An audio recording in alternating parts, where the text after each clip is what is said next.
أعوذ بالله من الشيطان الرجيم بسم الله الرحمن الرحيم الحمد لله والصلاة والسلام على رسول الله صلى الله عليه وعلى آله وصحبه أجمعين أما بعد abatuliriza era abatulaba Al-Hidayah Islam Media tuli mu kitundu kyaffe ekikomekereza hadithi yaffe egamba nti Allahumma a'inni ala dhikrika nga bwe twagiraba mu episode esooka mu bufunzo bw'ekitalo wa shukurika nayo ne tugiraba mu episode ey'okubiri era mu bufunzo bw'ekitalo ekigambo kyaffe ekisembayo kiri wa husni ibadatika.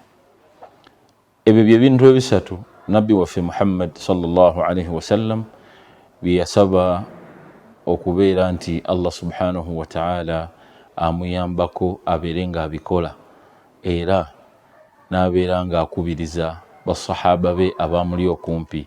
Abamu ku basahaba abo be twayogerako nakugamba nti neegomba nnyo Muadh ibn Jabal, neegomba nnyo sahaba ayitibwa Ibn Mas'ud ne Abu Huraira radiyallahu ta'ala anhum. Abantu abo be bamu kuboogera hadith eno mu bitabu byabwe ebyenjawulo era mu Sahih Bukhari, Musnadi mwebiri. Nawe olwaleero kyenjagala okutuukako njagala nze naawe tutunuulire ekigambo a'inni, ay Allah mukama wange nkusaba onnyambe okubeera nti nkujjukira nkwebaza ate buli kikolwa kyenkolwa nga kyakusinza. Buli kikola ekikolwa omuntu kyokola nga kyakusinza Allah subhanahu wa ta'ala oteekeddwa ekikola bi ihsan wa husni, obulungi bw'okikozesezza oba bw'okikoleddeko nga tebulina alina. Obulungi obwo tubutegeera tutya? Oyingira otya mu ibaada n'ogikola bi ihsan, n'ogikola wa husni ibadatika. Mu swala ab'ebitiibwa abandaba tulina ekigambo ekigamba nti iyyaka na'budu wa iyyaka nasta'in. Mukama wange Allah, iyyaka na'bud, gwe Allah subhanahu wa ta'ala gwe tusinza. We wabaayo ekigambo nga kyakusinza tukyogera ku lulwo Allah. We wabaayo ekikolwa nga kyakusinza tukikola ku lulwo Allah subhanahu wa ta'ala, era tukikola nga tusinziira ku kiragiro kyo, oba tulina kye tulese ng'okitulagidde nti ekyo tukireke, nayo nebeera ibaada, tukikola era tukireka. Byonna bye tukola oba bye tuleka tubikola era tubireka okusinziira ku kulagira kwo n'okuziyiza kwo Allah subhanahu wa ta'ala. Iyyaka na'bud, Allah subhanahu wa ta'ala mukama wange gwe tusinza wakati mu kukola ebiragiro n'owakati mu kwerekereza ebyo byolagidde nti ebyo tebikkirizibwa kubeera nti bikolebwa oba obifudde nga bya mizizo gye tuli nti ekyo tekikola. Bwe tuba nga bwe tusaba era nga bwe tutya endagaano gye tukola ne Allah mu swala, buli swala gy'osaala ng'omugamba era ng'omukakasa nti iyyaka na'bud, Allah gwe tusinza, wa iyyaka nasta'in, era gwe tusaba okutuyambako mu kusinza kuno. Wa iyyaka nasta'in, era gwe tusaba okutuyambako mu nsonga zaffe zonna Allah subhanahu wa ta'ala. Era Allah subhanahu wa ta'ala ayinawo ekigambo, abamanyi hadith eyo, Allah ayina ekigambo nti omuddu buli lwatuuka okwogera ekigambo nti iyyaka na'budu wa iyyaka nasta'in mu hadith al-Qudsi entuufu, Allah subhanahu wa ta'ala ayogera ebigambo ebigamba nti hadha baini wa baina abdi, ekyo nno kiri wakati wange, kirina wakati wa muddu wange. So kitegeeza nti omuddu yogera ebigambo bya iyyaka na'budu ng'okakasa nti Allah jalla jalaaluhu gw'osinza, era wa iyyaka nasta'in ng'okakasa nti Allah subhanahu wa ta'ala gw'osaba obuyambi mu nsonga zo zonna newankubadde nga waliwo abasobola okuyamba, newankubadde nga olaba obuyambi buyitira mu bantu, buyitira mu bintu ebyenjawulo, okakase bukakasa nti owekitiibwa Allah subhanahu wa ta'ala akuyambye era gwosabye okubeera nti akuyamba.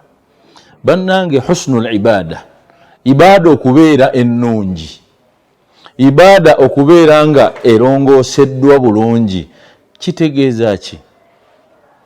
Nabbi waffe Muhammad sallallahu alayhi wa sallam bwe yali annyonnyola mu hadithi gye tumanyi obulungi empanvu, nga Jibuliru azze okubeera nti asomesa abantu abaaliwo ebikwatagana n'eddiini yaabwe, yababuulira emitendera esatu mwe tukolera eddiini ya Allah subhanahu wa ta'ala. Omutendera ogusooka gwe gw'okubeera omuntu ow'emirembe oba al islaamu, n'amubuulira ebikola eddiini busiraamu ebitaano, byonna n'abimugamba. Empagi z'obusiraamu ettaano n'azoogera.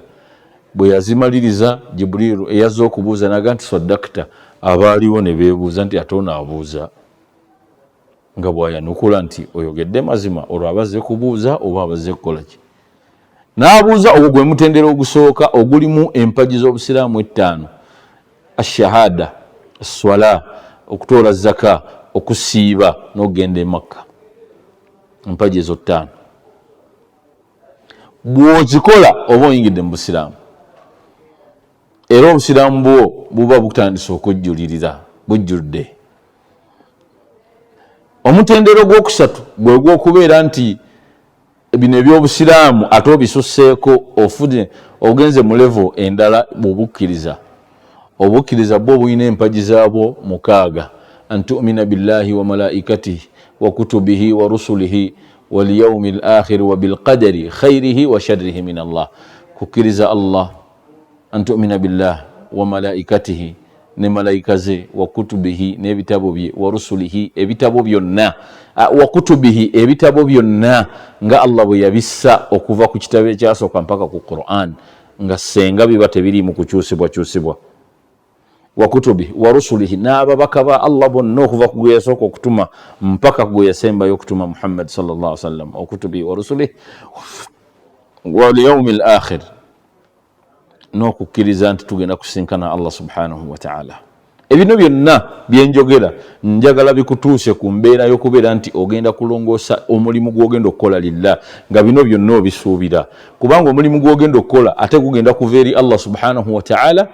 Malayika egenda okuguleeta nga ezza okugusomesa nabbi waffe Muhammad sallallahu alaihi wasallama, egenda kuguleeta nga eguyita mu ebyo ebitabo bya Allah subhanahu wa ta'ala. An tu'mina billah wa malaikatihi wa kutubihi, ate bwe kimala okubeera mu bitabo, wa rusulihi, bannabbi be bagenda okukunnyonnyola, wal yawmil akhir, Allah agukusasule agukusasule ku yawma al-qiyama gye tugenda okumusisinkana. Naye oteekwa okumanya nti byagenda okukusasula olina wammanga bino byogenda okuyitamu, al-khayri wa sharri, ebirungi byogenda okufuna n'ebyo ebikunyigiriza byoyitamu nga bigezo, nga biringa ebyalitwaliddwa nti bibi naye nga bigezo, osobole okubaako nekyofunamu. Nabbi waffe Muhammad sallallahu alaihi wasallam bw'atyo bwe yannyonnyola al-iman nti oyo aba atandise okubeera omukkiriza kasita atambula nga bwe twogedde, akkiriza Allah, akkiriza nti Allah atumye malayika, akkiriza nti malayika eno Allah subhanahu wa ta'ala agitumye n'ekitabo kyagenda okuwa, akiwaani, akiwa omu ku bannabbi be. Abo bonna buli eyajja tuteekeddwa okuba nga tubikkiriza, nu'minu bihadha, ebyo byonna nga tubikkiriza. Tuteekeddwa okukkiriza nti mulimu ebirungi, mulimu n'ebigezo ebinyiga ebiruma bye tuteekeddwa okugumiikiriza, then oluvannyuma tusinkane Allah subhanahu wa ta'ala yawma al-qiyama, abeere nga atusasula obulungi n'atusasule n'abakozi obubi. Omukkiriza bw'atyo bw'atambula, ate kuba nga akkiriza mu ntambula efaananako bw'etyo. Jibuliru n'amugamba nti oyogedde mazima, abaliwo bonna ne beewuunya nti ate era azzeemu. Kaakati n'amugamba nti ekibuuzo ekyokusatu, n'amugamba nti ya Muhammad, owange Muhammad, akhbirni anil ihsan, mbuulira ku kukola ekintu ng'okikoze n'okikola bulungi nnyo, n'okikola ne kinyirira, n'okikola nga tekirina kumpi bukendeevu bwonna bwali badde bukituukako.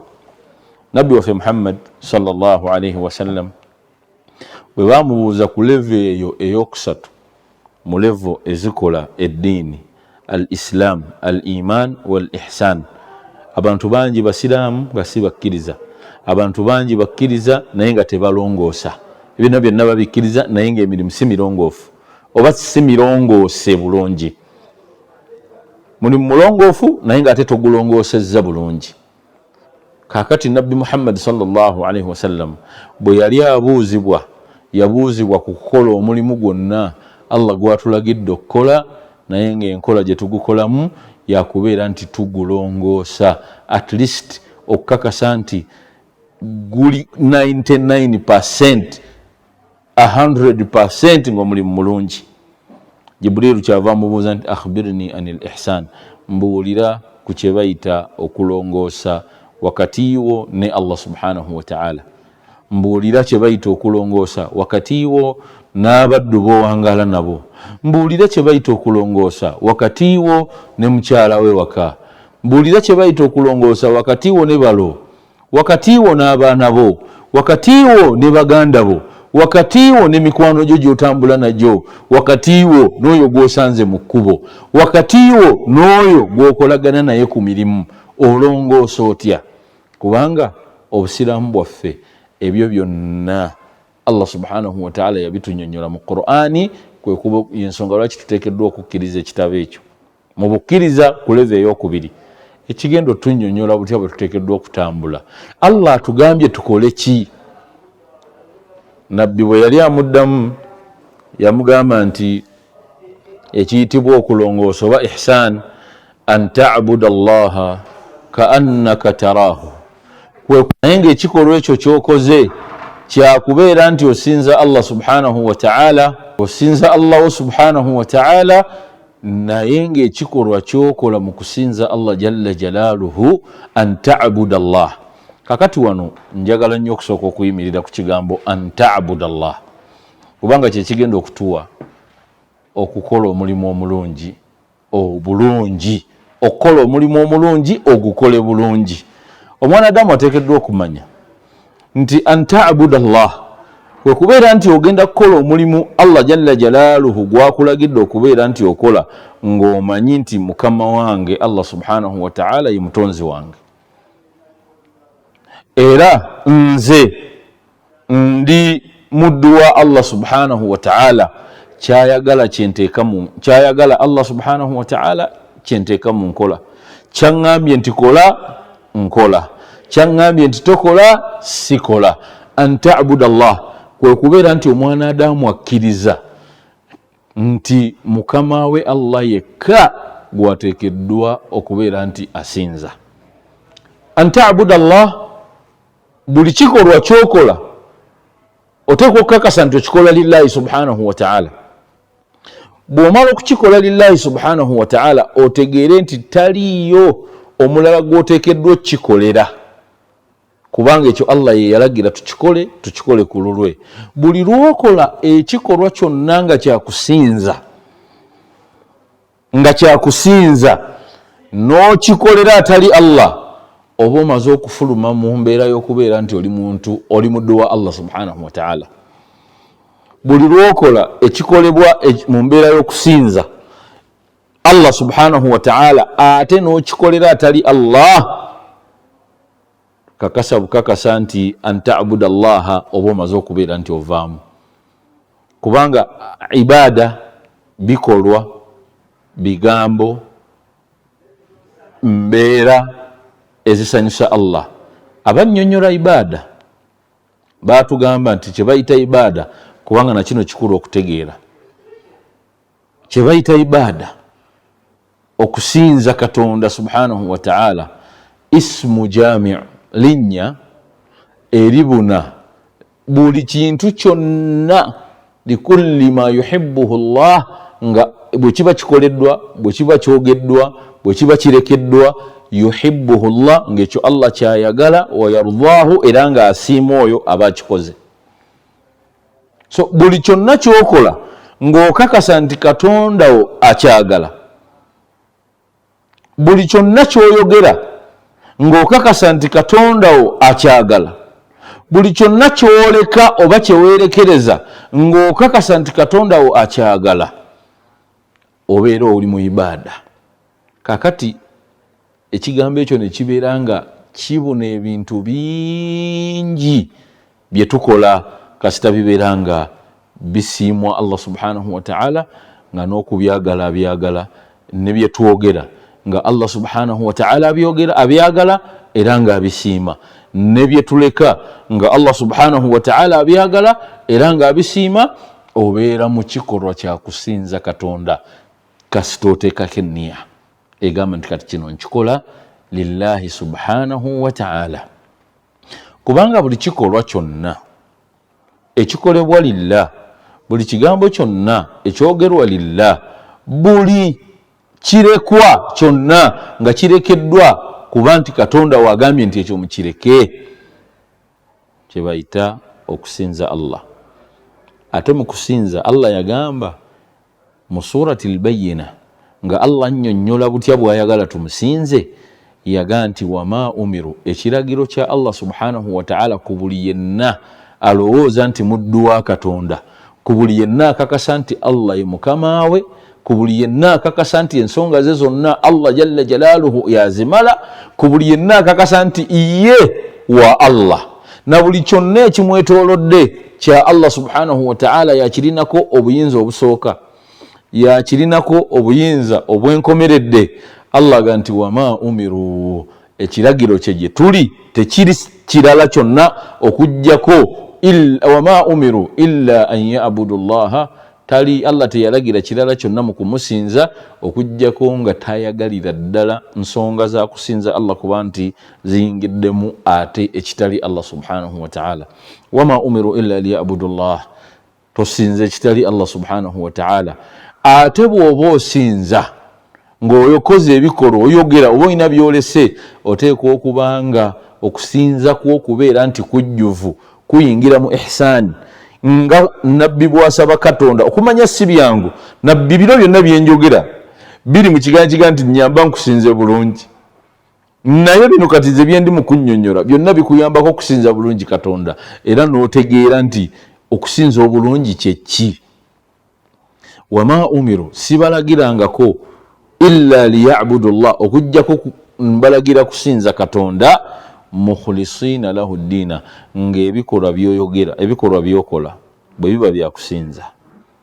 Ebigambo byoyogera bw'oba muwalimu ng'ozze otunudde mu kamera, bw'oba muwalimu oli ku kituuti, bw'oba muwalimu oli mu ddalasa, kakasa nti wallahi byogenda okwogera byonna mukhlisina lahu ddiina, birimu okubeera nti byeyawulidde okusiimwa kwa Katonda subhanahu wa ta'ala.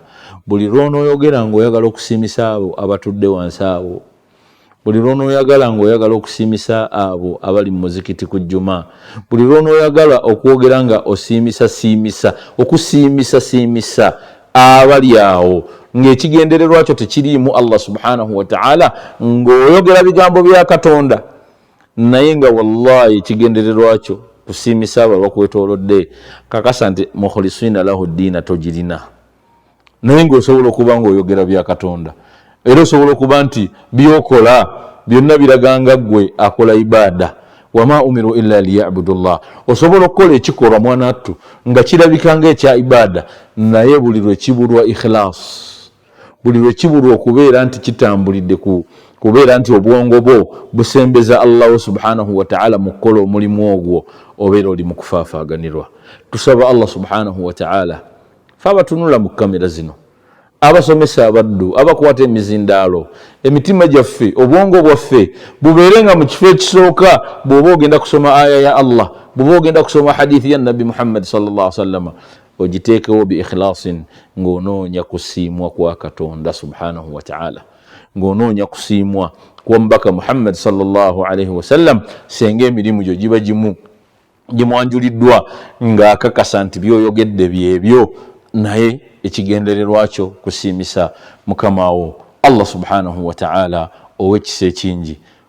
Ffe olw'okuba nti okusinza Katonda ng'okola omulimu oba okwogera ebigambo oba okuleka byolese, oteekwa kubireka, oteekwa bikola bulungi. Ekikola kyokola nga kya ddiini naye nga okikola bulungi. Waliwo abatufaanana naye Allah yasooka kuyisa warning, n'agiyisa ku ekitiibwa Nabbi Muhammad sallallahu alaihi wasallam. Ayo eno buli lwe ngisoma ab'ebitiibwa enkwatako mu kifuba ne ntunuulira be tukola nabo omulimu guno ogw'okwogerera Allah subhanahu wa ta'ala, okutuusa ebigambo bye n'okutuusa ebigambo by'omubaka Muhammad sallallahu alaihi wasallam. Ab'ebitiibwa Allah yagamba nti, ng'agamba nabbi we Muhammad sallallahu alaihi wasallam, n'agamba law taqawwala alaina ba'd al-aqawil la akhadhna minhu bil yamin thumma laqata'na minhu al-watin. Ebigambo ebyo Allah subhanahu wa ta'ala yabyogera ku nabbi we Muhammad sallallahu alaihi wasallam. N'agamba nti Muhammad, naye nga awamu n'ekyo Allah jalla jalaaluhu akimanyi nti nabbi we Muhammad sallallahu alaihi wasallam tagenda kubeera nti mu byamuwadde oba byasindise nabyo Jibril Quran ng'akimanyi tagenda kwongeramu era tagenda kukendeeza era tagenda kwogererako bitali byakwo. Naye Allah yali alabula abanfaanana, Allah yali alabula abanfaanana aboogera ebigambo bya Allah subhanahu wa ta'ala, abasoma Quran, aya za Allah jalla jalaaluhu eziri mu Quran nga zirina ebigendererwa, ebigambo by'omubaka Muhammad sallallahu alaihi wasallam. Naga nti law taqawwala alaina ba'd al-aqawil, senga abakubanga nabbi waffe Muhammad yayogera okusukka oba okukendeeza mu bubaka Allah jalla jalaaluhu bwe yamuwa. Ulira ekigambo ekyo, senga nabbi yasussa, senga nabbi yayogera ebigambo ebitali ebyo Allah byamugambye kubeera nga atutuusiza, oba n'akendeeza mu message senga yagyongeramu ebibye, oba n'akendeeza naga nti ebyo Katonda byaleese tubikendeeze. Nga bw'olaba ebitabo ebyasooka nabbi waffe Muhammad sallallahu alaihi wasallam ne Qur'ani nga bwe tugamba nti ebitabo ebyo ebyasooka abantu baatuuka ekiseera ne bava ku bya Katonda ne babijjamu ebya Katonda ne bassaamu ebyabwe, ne baharrafa, ne bakyusakyusa. Kati mu mbeera y'okukyusakyusa, olw'okuba nti ebitabo ebyasooka byajja nga abantu beefudde bakazimu nnyo, bayingizaamu ebyabwe, ebya Katonda babivaako ne bayingizaamu ebyabwe, ate nga Allah jalla jalaaluhu yatugamba nti eno Qur'ani yo tegenda kukyuka era terikyuka. Kyava ateekamu ekigambo nti law taqawwala alaina ba'd al-aqawil, abakubanga ayongeramu bye tutamugamba oba n'akendeeza obubaka bwe twamutuma nabwo, Allah subhanahu wa ta'ala yayolesa obukambwe bungi. Naye obukambwe obwo tebudde eri nabbi Muhammad sallallahu alaihi wasallam, kubanga nabbi waffe Muhammad sallallahu alaihi wasallam tasobola, haashaahu, tasobola era teyakikola, teyayongeramu ate teyakendeeza. Naye okulabula kuli eri abanfaanana abawalimu aboogerera Allah jalla jalaaluhu, abawalimu aboogera ebigambo bya nabbi Muhammad sallallahu alaihi wasallam. Allah agamba nti la akhadhna minhu bil yamin, twali mukwasizza oba kigambo kwegamba okubonereza olw'ekibonerezo kyali badde kikakali. La akhadhna minhu bil yamin, kyali badde kikakali, ate obukakali obusembayo la qata'na minhu al watin, omusuwa gw'obulamu Allah yali gusiseemu. Agati Allah yali gumusiseemu. So ab'ebitiibwa, nga bwe twogerera Allah subhanahu wa ta'ala nga ibada gye tuli mu kukola, tubeerenga tugirongoosa,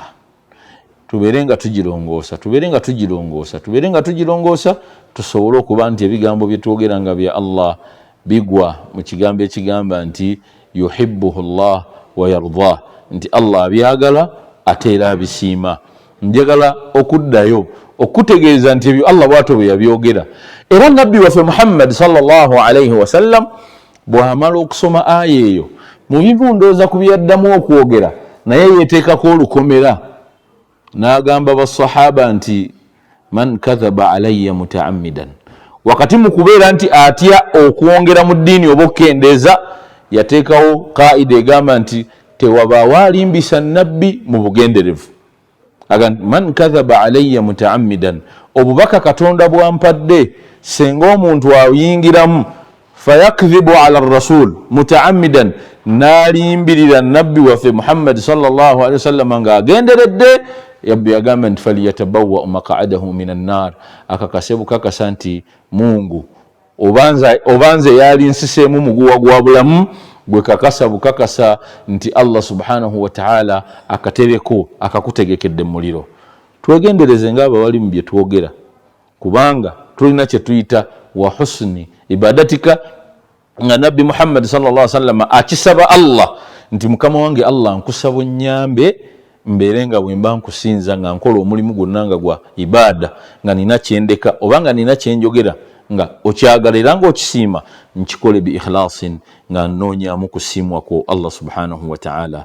Abaddu ba Allah bebitiibwa obudde bundiridde empenda naye ndooza tujja kumaliriza hadithi yaffe eno oba kino kyetwogeddeko ekya husn ibadatika mu lukuŋŋaana oluddako naye njagala okutegeeza nti Jibrilu yamugamba nti kyebayita ihsan okukola omulimu gwa Allah obulungi gubeerenga gwonna gunyiridde gufaanana bulungi kwe kubeera nti otuula mu kamera eno ng'ogenda kwogera n'abantu abasinga okubeera abangi mu ggwanga lino ne mu nsi yonna ng'otuusa obubaka bwa Allah naye nga nabbi akugamba nti bituuse oba kola byokola saala eswala genda e Makka kola buli kirungi wazaka seka ne munno ebintu ebirungi an ta'budu Allah ka annaka tarah kwe kuba nti buli kikolwa kyonna kyogenda okukola nga kya ibada buli kigambo kyonna kyogenda okwogera nga kya ibada buli kirekwa kyonna kyogenda okuleka ng'okireka ibadatan kusinza Allah subhanahu wa ta'ala kikole ka annaka tarahu nga Allah alinga ali awo ng'olinga amulaba fa in lam takun tarahu wadde nga tomulaba fa innahu yaraka ye Allah kulaba. Njagala okutandikirawo wennyini n'okuwa example insha Allah mu lukuŋŋaana lwaffe olunaddirira insha Allah subhanahu wa ta'ala n'obugambo obwo tugende nga tumanyi nga tutegedde nti an ta'budu Allah ka annaka tarahu nabbi kyasaba asaba Allah muyambe bw'abanga asinze ng'alinga amulaba wadde tamulaba naye yakimanyi nti Allah jalla jalaaluhu amulaba. Awo tugenda okutandikira insha Allah tugaziyeewo. Assalamu alaikum wa rahmatullahi wa barakatuh.